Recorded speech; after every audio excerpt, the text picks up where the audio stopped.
Hello student, ninth का maths 1 पहला chapter जो है सेट्स, उसके बारे में हम लोग अब करने जा रहे हैं। तो पहला चैप्टर करने से पहले जो है हम सेट्स के बारे में थोड़ा सा जान लेते हैं। सेट्स लिखने का मेथड क्या है और ये भी जान लेते हैं, ठीक है। अगर आप ये जान लोगे तो आपके लिए बहुत ही आसान हो जाएगी एक्सरसाइज। तो चलो, आप इस वक्त मेरे साथ हैं सनशाइन उर्दू चैनल पर, ठीक है। तो चलो देखते हैं सेट्स किसे कहते हैं, ठीक है। तो सेट के लिए यहाँ पे 1 2 3 4 5 पॉइंट्स मैंने लिखाए हैं, ये आपको याद कर रखनी है, ठीक है, जहन में रखना है। 1, इसको 2 डाल देते हैं, 3 पॉइंट्स, 4 पॉइंट्स, 5 पॉइंट्स और ये हमारा 5 पॉइंट्स है, 5 पॉइंट्स याद रखने, ठीक है। देखते हैं सेट किसे कहते हैं। तो the well defined collection of object is called set. अब क्या पढ़ के समझ में नहीं आया? वेल डिफाइंड मतलब जिसको हम अच्छी तरह से, सही तरह से, प्रॉपरली बता सकते हैं, उसको बोलेंगे well defined. Collection of object मतलब कोई भी चीज, ऑब्जेक्ट मतलब चीज, कलेक्शन मतलब उनको मिलाना। एक साथ जब हम बहुत सारी चीजों को जमा करते हैं, मिलाते हैं, एक साथ उनके बारे में बातें करते हैं, उसको कहेंगे कलेक्शन। कलेक्शन मतलब मिलाना, ठीक है, जमा करना, बहुत सारे चीजों का झुंड, उसको कहेंगे कलेक्शन, ठीक है, कलेक्शन। तो the well defined collection of object यानी किसी भी चीज के बारे में, किसी चीज का कलेक्शन है, कि कोई ग्रुप है, कोई बहुत सारी चीजें हैं, वो कलेक्शन, उन चीजों का कलेक्शन, उसके बारे में हम बता सकते हैं प्रॉपर, इज कॉल्ड सेट। तो उसी को हम कहते हैं सेट, ठीक है। अब सेट का थोड़ा सा और देख लेते हैं। The individual object of the set is known as the member और an element of the set. तो अब देखो सेट जो है हम किस तरह से लिखते हैं बच्चों। सेट का देखो, ये इस तरह से कर्ली ब्रैकेट में हम सेट लिखते हैं, ठीक है। सेट कभी भी मैथ्स में हम इस तरह से लिखते हैं, कर्ली ब्रैकेट। अब यहाँ पे जो है the individual object of the set is known as the member और an element of the set. तो मान लो कि मेरे पास यहाँ पे नंबर्स का सेट है। अब ये नंबर्स के बारे में भी मैं इन सेट के बारे में आपको और आगे बताऊंगी क्या क्या है। तो यहाँ पे ये जो नंबर्स है, मैंने इस सेट में कुछ नंबर्स लिखे हैं 1 2 3, ठीक है। तो यहाँ पे बोला द इंडिविजुअल मतलब जैसे 1 सिंगल, इंडिविजुअल मतलब सिंगल, 1 2 इंडिविजुअल, 3 इंडिविजुअल, मतलब एक एक चीज जो सेट के अंदर है, एक एक चीज, the individual object of the set. तो इस सेट की एक एक चीज जो है is known as the member और an element of the set. तो इसको बोलते हैं मेंबर ऑफ द सेट या फिर एलिमेंट ऑफ द सेट। समझ में आया? तो 1 इस सेट का एलिमेंट है, 2 इस सेट का एलिमेंट है, मैं बोलूंगी 3 इस सेट का एलिमेंट है, या फिर मैं बोलूंगी 1 जो है इस सेट का मेंबर है, 2 इस सेट का मेंबर है, 3 इस सेट का मेंबर है। तो ठीक है, अब मैं इस सेट की बजाय मैं इसको नाम दे देती हूँ, ठीक है, ए कैपिटल। सेट को कभी भी हम कैपिटल लेटर से नाम देंगे, स्मॉल लेटर से बिल्कुल नाम नहीं देंगे। ऐसे स्मॉल ए करके सेट बिल्कुल भी नहीं लिखेंगे, ठीक है। स्मॉल लेटर्स जो है वो अंदर के जो एलिमेंट्स हैं उनके लिए यूज होते हैं, ठीक है। तो सेट क्या है? Well defined collection of object को हम कहेंगे सेट। और फिर जो इंडिविजुअल ऑब्जेक्ट्स होते हैं उनको क्या कहेंगे? मेंबर या फिर क्या बोलेंगे? Element of the set. तो 1 बोलेंगे सेट ए का मेंबर है, 2 भी सेट ए का मेंबर है, 3 भी सेट ए का मेंबर है, या फिर क्या बोलेंगे 1 एलिमेंट है सेट ए का, 2 एलिमेंट है सेट ए का, 3 एलिमेंट है सेट ए का, ठीक है। इसी तरह से हम बोलेंगे। थर्ड जो है the elements of the sets are denoted by lower case letters A B C etcetera. यानी कि जो ये एलिमेंट्स है जो हैं इनको हम लोअर केस से डिनोट करेंगे। अब बोलोगे टीचर आपने तो 1 2 3 लिखा है, तो ये बताने के लिए बच्चों, अगर हम अल्फाबेट यूज करते हैं इसके अंदर तो उसको हमको स्मॉल लेटर से डिनोट करना पड़ेगा, ठीक है। सेट के बाहर सेट का नेम लिखने के लिए कैपिटल लेटर, लेकिन सेट के अंदर जो एलिमेंट्स है अगर उनको बताने के लिए हम अल्फाबेट्स यूज कर रहे हैं तो वो स्मॉल लेटर्स यूज करने होंगे। आगे देखते हैं। If A is an element of set A, then it is written as A is element A.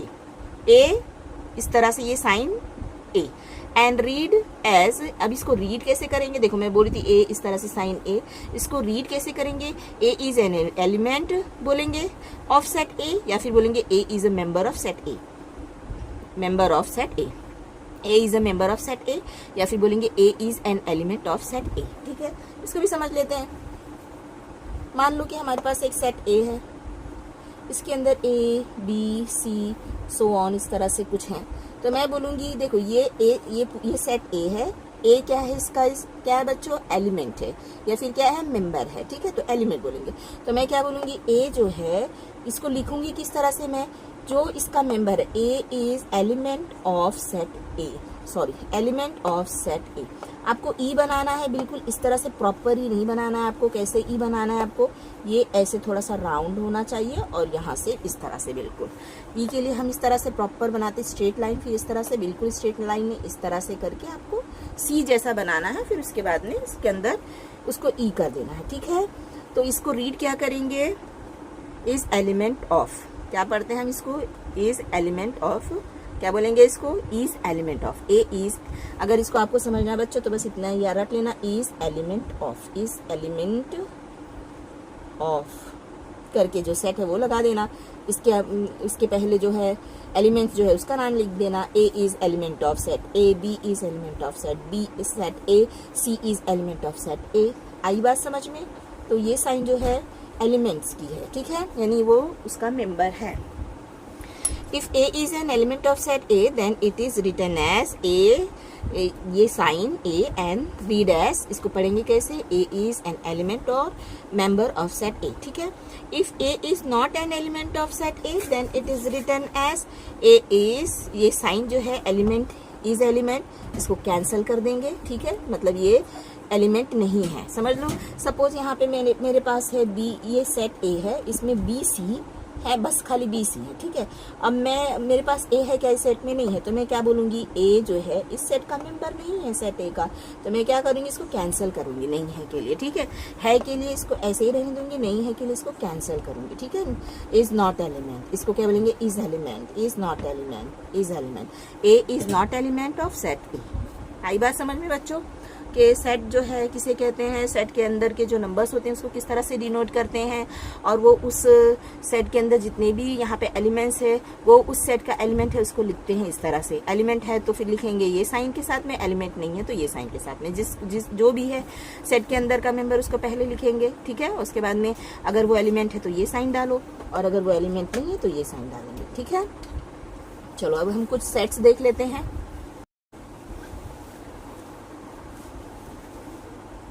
तो बच्चों अब हम सेट्स के थोड़े से सेट्स पढ़ लेते हैं। यहाँ पे मैंने 5 सेट्स आपको बताए हैं, देख लेते हैं। A set of natural number, natural numbers के सेट समझ लेते हैं किसे कहते हैं। नेचुरल नंबर के सेट को हम एन से डिनोट करते हैं, हमेशा याद रखना। और एन आ गया तो मतलब वो नेचुरल नंबर का सेट है। अब इसे क्या, इसका मतलब क्या होता है, इसका मतलब ये होता है ऐसे नंबर का सेट जो 1 से स्टार्ट हो और एंड किस पे हो, एंड इन्फिनाइट सेट पे हो, मतलब उसका एंड ही नहीं हो। जैसे कि अगर मैं आपको बोलूँ कि चलो आप नंबर काउंट करो, कहाँ तक आप काउंट कर लोगे, तो 1 2 3 4 5 6 करके आपको कहाँ तक आप चले जाओगे, मतलब काउंट ही नहीं कर सकते, इतने सारे नंबर्स हैं। तो ऐसे सारे सेट्स जो कि अनकाउंटेबल होते हैं उनको कहते हैं इनफाइनाइट सेट या इन्फिनिट सेट। इनफाइनाइट भी बोल सकते हैं, इन्फिनिट भी बोल सकते हैं, ठीक है। इनफाइनाइट सेट बोलते हैं। तो फाइनाइट सेट किसे कहते हैं, कि जिनको हम काउंट करके बता सकते हैं, तो उसी को बोलेंगे a set having countable members. Members भी बोल सकते हैं, नंबर्स भी बोल सकते हैं। सेट के अंदर जो एलिमेंट्स होते हैं उनको क्या बोलते हैं, मेंबर्स बोलते हैं या तो फिर एलिमेंट्स बोलते हैं, ठीक है। वो ज्यादातर नंबर्स ही होते हैं, तो हम नंबर्स भी बोल सकते हैं, मेंबर्स भी बोल सकते हैं। तो इनफाइनाइट सेट किसे कहेंगे, ऐसे सेट्स जिनको हम काउंट कर सकते हैं, बता सकते हैं, तो वो इनफाइनाइट सेट है। और सॉरी फाइनाइट सेट है। और इनफाइनाइट सेट किसे कहेंगे, जिसको हम काउंट ही नहीं कर सकते, मतलब बहुत सारे इतने नंबर्स हैं कि हम काउंट ही नहीं कर सकते। हम काउंट करते करते करते हमारी उम्र निकल जाएगी, हम खत्म हो जाएंगे, चले जाएंगे दुनिया से, लेकिन फिर भी काउंट नहीं कर सकते। उसको बोलेंगे इनफाइनाइट सेट या फिर इन्फिनिट सेट, ओके। तो यहाँ पे जितने भी सेट्स हैं ये इन्फिनिट सेट हैं, फाइनाइट सेट एक भी नहीं है। इसके बारे में हम थोड़ा पढ़ लेते हैं, ठीक है। तो इन्फिनिट सेट में जो है वो नेचुरल नंबर्स होते हैं, जो कि 1 2 3 जो हमारे नंबर्स काउंट करने के नंबर होते हैं, 1 2 3 गिनती के नंबर्स भी बोलते हैं, हम गिनते हैं जैसे 1 2 3 4 5 6 7 8, वो होते हैं नेचुरल नंबर कहलाते हैं, ठीक है। अब सेट ऑफ होल नंबर देखते हैं क्या है। होल नंबर का सेट किसे कहते हैं, उसमें बस आप 0 ऐड कर लो, 0 1 2 3 4 5 6 7 8 9 10 करके इनफाइनाइट सेट हो जाता है, ठीक है। उसी तरह से अ सेट ऑफ इंटीजर किसे कहते हैं, इंटीजर उसे कहते हैं कि हम मिडल में इसमें एक सेट ड्रॉ करेंगे इस तरह से, करली ब्रैकेट, मिडल में 0 ले लेंगे, राइट साइड में पॉजिटिव नंबर ले लेंगे, उसके बाद 3 डॉट, लेफ्ट साइड में नेगेटिव नंबर्स ले लेंगे, जहां तक मर्जी आप ले सकते हो, जहां पे आपको एंड करना है वहां पे 3 डॉट डाल देना है, ठीक है। ये नहीं कि आपने बुक में देखा है कि 1 2 3 तक ही होता है टीचर, तो 1 2 3 तक ही ले सकते हो आप, 0 1 2 ले सकते हो, 3 4 5 6 ले सकते हो, ज्यादा लेंदी करना नहीं है, ठीक है। तो इस तरह से ब्रैकेट क्लोज कर दो। कर्ली ब्रैकेट लगाना है सेट के लिए, कहीं पे भी आई देखो तो मतलब वो कौन सा सेट है, इंटीजर का सेट है। तो इंटीजर समझ में आया किसे कहते हैं, इंटीजर मतलब ऐसे नंबर्स का सेट होता है जिसमें 0 भी होता है, समझ गए, 1 2 3 भी होता है, मतलब नेचुरल नंबर भी होता है अगर इतना देखो तो, होल नंबर भी होता है 0 से देखो तो, और फिर माइनस के नेगेटिव जितने भी नंबर्स होते हैं वो सारे नंबर्स होते हैं। यहाँ पे ये क्या है हमारा, इन्फिनिट है, ठीक है, इनफाइनाइट सेट है, आगे यहाँ से भी इनफाइनाइट सेट होते हैं। ये तो सारे जितने भी सेट्स हैं वो इनफाइनाइट सेट है, ठीक है।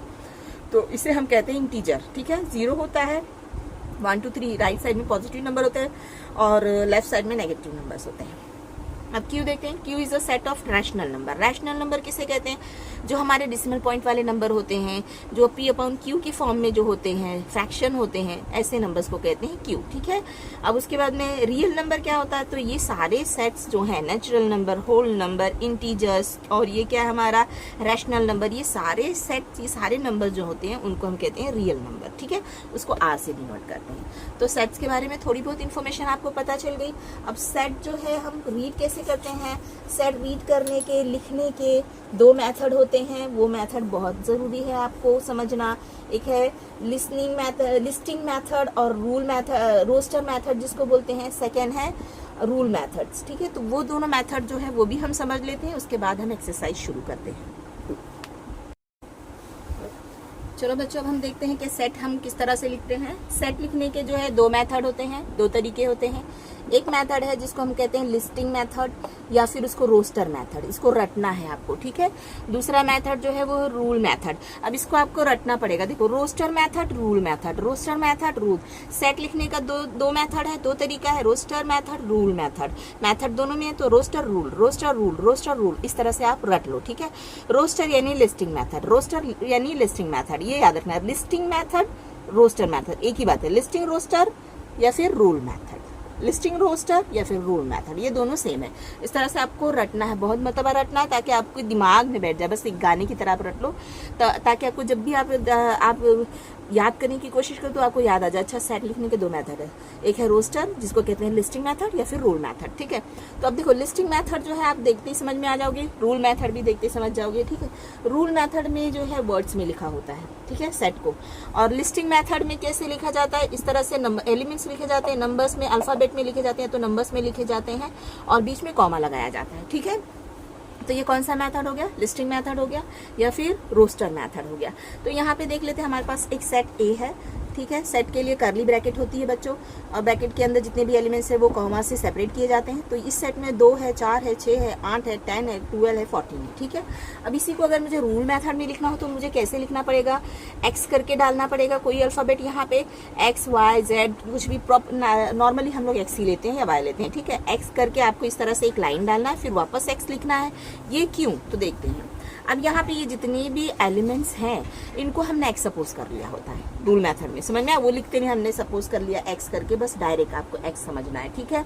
अब उसके बाद ये लाइन का मतलब क्या, ये लाइन का मतलब है कि सच दैट, ठीक है, सच दैट। ये लाइन का मतलब क्या होता है, इस तरह से x is such that x, उसके बाद में वो एक्स क्या है, कौन सा नंबर है, वो आपको वर्ड्स में यहाँ पे लिख देना है और कर्ली ब्रैकेट के अंदर उसको लिखना है आपको, ठीक है। तो ये कौन सा मेथड हो जाता है, रूल मेथड होता है, ठीक है। तो अब देखो सच दैट का मतलब क्या होता है, इस तरह है कि, सच दैट का मतलब क्या होता है, इस तरह है कि, इस तरह है कि, या इस तरह है कि मतलब सेट ए में ये नंबर्स इस तरह हैं कि ये नंबर्स क्या है, 2 है, 4 है, 6 है, 8 है, 10 है, 12 है, 14 है, यही हमको लिखना है। तो उसको शॉर्टकट में कम से कम में शॉर्ट वर्ड में कैसे लिखेंगे वो समझते हैं, ठीक है। तो हमने यहाँ पे रोस्टर मेथड, लिस्टिंग मेथड में हमने हमारे पास एक सेट मौजूद है यहाँ पे 2, 4, 6, 8 करके। तो अब इसको अगर हमको रूल मेथड में लिखना है तो वापस सेट का नाम सेम रखेंगे, कर्ली ब्रैकेट्स रखेंगे, एक्स करके ये आपको लिखना ही है। इसको पढ़ेंगे एक्स इन सेट ए, हम इसको अगर वर्ड में बोलेंगे तो कैसे बोलेंगे, इन सेट ए, सेट ए के अंदर x is such that x is such that x is an even natural number. अब यहाँ पे आपको लिखना होता है, देखो हमको यहाँ पे दिख रहा है ये कैसा नंबर है, इवन नेचुरल नंबर है। नेचुरल नंबर किसे कहते हैं बच्चों, अभी हमने देखा था नेचुरल नंबर 1 2 3 4 आगे जितने भी नंबर्स हैं सारे नेचुरल नंबर है, ठीक है। तो ऐसे नंबर कहीं पे भी नजर आए तो हम उसको नेचुरल नंबर बोलेंगे। इवन नंबर किसको बोलते हैं, इवन नंबर किसको बोलते हैं बच्चों, इवन नंबर उसे कहते हैं जो नंबर 2 से डिविजिबल होते हैं, 2 के टेबल में आते हैं या 2 से डिविजिबल होते हैं, उनको हम इवन नेचुरल नंबर कहते हैं, ठीक है। जो कि 2 से डिविजिबल हो ऐसे नंबर्स को हम कहते हैं इवन नेचुरल नंबर, ठीक है। तो इवन नंबर कौन कौन से हमारे पास, even numbers a number that can divisible by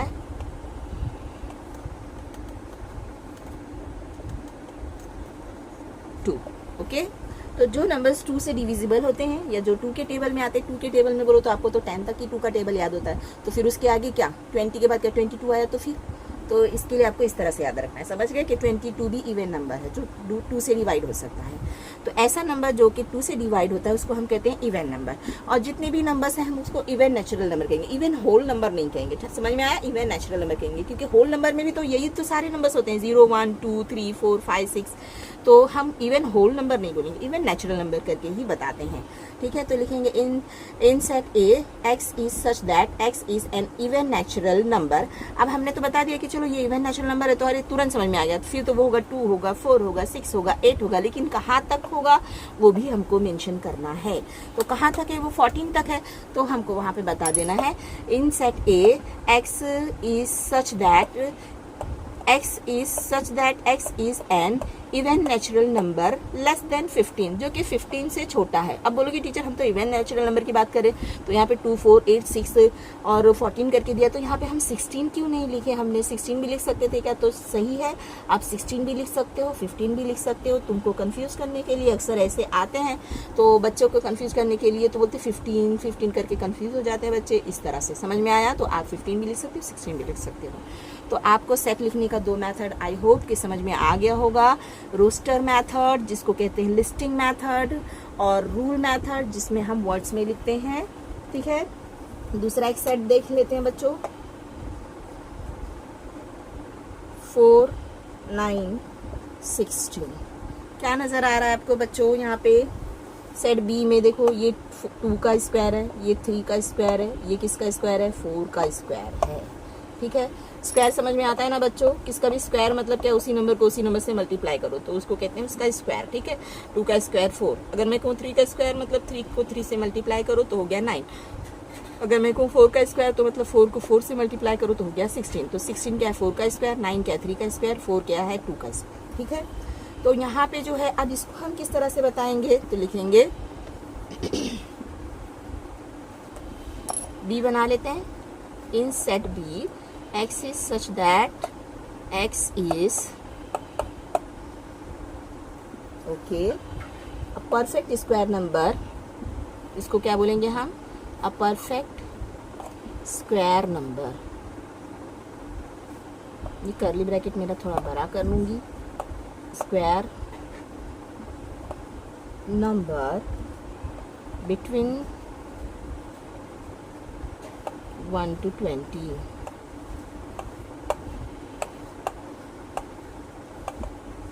curly bracket close हो गई, ठीक है। अब देखो हमने लिख दिया यहाँ पे, ये तो अब समझ में आ गया आपको इनसाइड बी कैसे लिखना है, x is such that x is a perfect square number. तो जहाँ कहीं पे भी आपको इस तरह से समझ में आए, 4 के बाद क्या आएगा 5 का स्क्वायर क्या 25, ठीक है, लेकिन हमारे पास यहीं तक दिया है, तो ये हमको स्क्वायर नंबर दिख रहा है, तो इसको लिखना है आपको परफेक्ट स्क्वायर नंबर, ठीक है। क्या लिखना है बच्चों, उसको परफेक्ट स्क्वायर नंबर दिख रहा है, ये 2 का स्क्वायर, ये 3 का स्क्वायर, ये 4 का स्क्वायर, ये नहीं तो स्क्वायर नंबर है, तो इसको क्या बोलेंगे परफेक्ट स्क्वायर नंबर, ठीक है। तो इस तरह से आपको लिख देना in set B x such that x is a perfect square number। अब ये कहाँ से कहाँ तक है बच्चों, 2 से स्टार्ट है, मतलब 1 तो हमको नहीं पता है, तो स्क्वायर नंबर बिटवीन 1 to 20। अब बोलोगे टीचर 1 से दे दिया है, तो 1 का स्क्वायर जो है 1 to 20 के बीच में है, तो मतलब 1 को हम छोड़ देंगे, और उसके बाद में कहा 1 से 20 1 से लेके 20 तक के बीच में है, तो 1 को नहीं गिनेंगे तो कहाँ से 2 से लेंगे, फिर 3 से लेंगे, और उसके बाद में बिटवीन 1 से लेके 20 तक का स्क्वायर है। तो 1 तो है ही नहीं हमारे पास स्क्वायर में, 2 भी नहीं है, फिर क्या परफेक्ट स्क्वायर नंबर। अब अगर मैं 1 से लेके 20 तक नंबर्स लिखूं तो इसमें परफेक्ट स्क्वायर नंबर क्या होते हैं, देखो 1 2 3 4 5 6 7 8 9 10 11 1 to 20 देख रहे, ठीक है, 1 to 20 का परफेक्ट स्क्वायर नंबर। 11 12 13 14 15 16 17 18 19 और ये हो गया हमारा 20। तो अब यहाँ से लेके 1 से लेके 20 के बीच में, कहाँ से 1 से लेके 20 के बीच में, तो 1 को भी काउंट नहीं करना, 20 को भी काउंट नहीं करना है।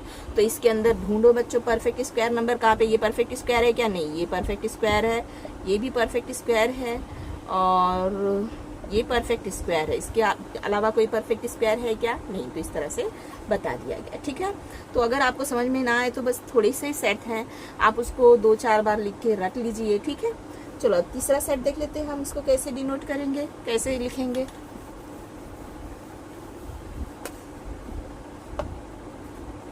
सेट बी एक उतार लेते हैं,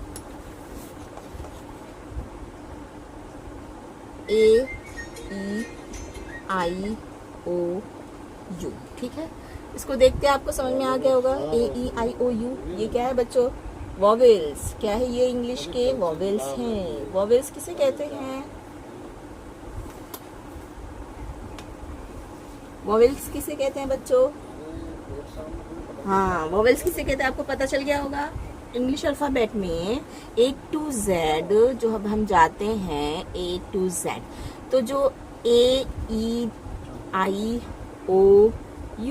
A से लेके Z के बीच में ये सारे जो नंबर्स आते हैं इन्हीं को हम कहते हैं वॉवेल्स। इनके बिना वर्ड्स ही नहीं बनते, हमको पता है, आप 9th में आ गए हो। तो ये वॉवेल्स हैं, बस वही लिख देना है हमको, कितना इजी है। तो उसको कैसे लिखोगे बच्चों, इन सेट सी लिखो, इस तरह सी लिखो, सेट बनाओ, एक्स लिखो, इस तरह से ये लाइन डालो, फिर एक्स लिखो, और फिर क्या लिखोगे आप, ये जो एक्स इज, ये एक्स इज अगर है, ठीक है, एक्स जो है वो है, क्या है, is a vowels of English alphabet, English के अल्फाबेट का ये वॉवेल है। देखो मेरी कर्ली ब्रैकेट तो यहाँ तक होनी चाहिए जहाँ तक मेरा लिखा हुआ है, ठीक है, समझ में आया आपको। सॉरी सी नाम लिख देते हैं, इसको डी नहीं लिखते हैं, ABC, उसके बाद डी उतरेगा ना प्रॉपरली। चलो अब सेट डी उतार लेते हैं, VIBGYOR।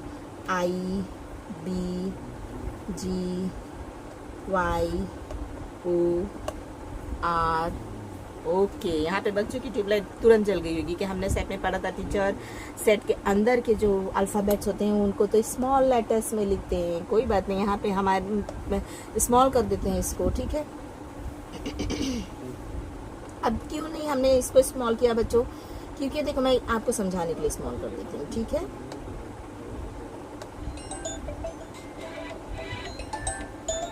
वो क्यों, V stand for violet, V stand for violet एक कलर का नाम है, तो फिर हमको उसको कैपिटल लेटर से लिखना पड़ता है। I स्टैंड फॉर इंडिगो, ये भी कलर का नाम है, इसलिए हमको इसको कैपिटल करना पड़ेगा, ठीक है।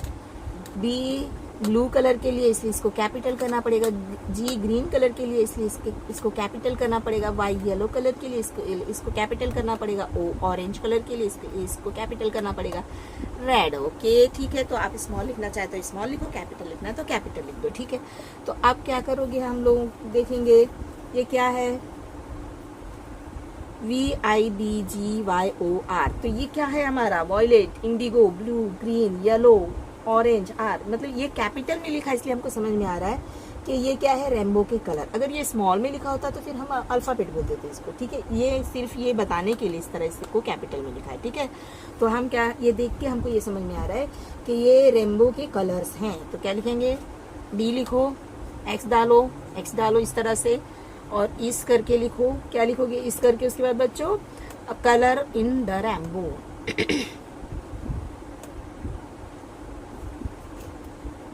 In the rainbow.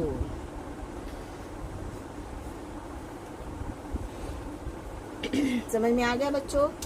चलो अब एक और सेट लास्ट वाला देख लेते हैं, थोड़ा सा मिटा देती हूँ मैं इसको।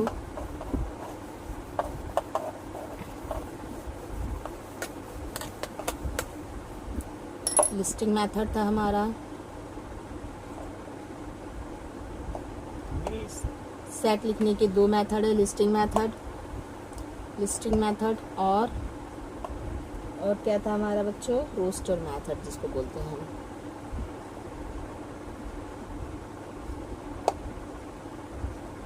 Rule method.